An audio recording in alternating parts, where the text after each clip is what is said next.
to do a third run. I want to save this car for the quarter mile in the burnout contest.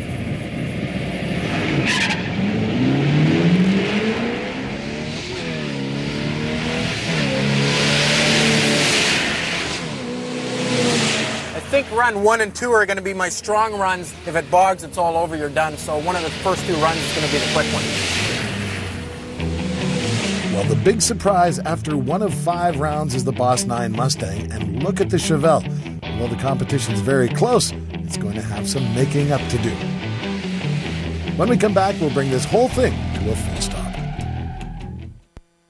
Muscle car back in the day, you knew the thing wasn't going to stop fast, but you hoped it was going to stop. Now, this is a part of a rounded performance test, so we're going to have to test braking.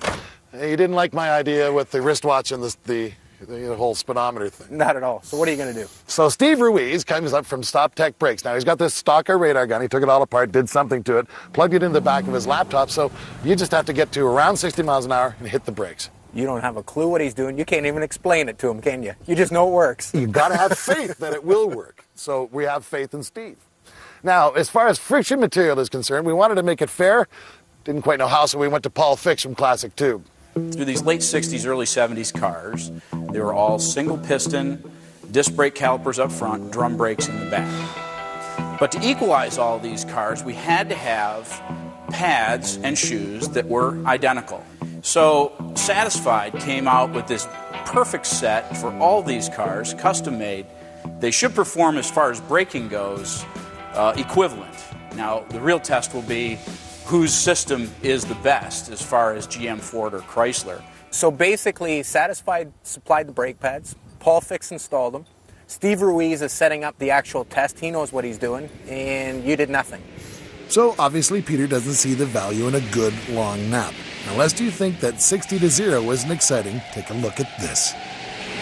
First time, I just hit the brakes too hard, locked up all 4 wheels. Second time, I hit the brakes, the rear ones grabbed. It started pitching the car sideways. I saw the cameraman actually running, so I lifted out of the brake pedal. Terrible one. The last one, it's braking as good as it can. I think what we're doing is we're rolling these cars back and forth a whole bunch. They got the self-adjusters on the rear brake drums. It's expanding, and actually the rears are coming on before the front, causing the cars to lock up.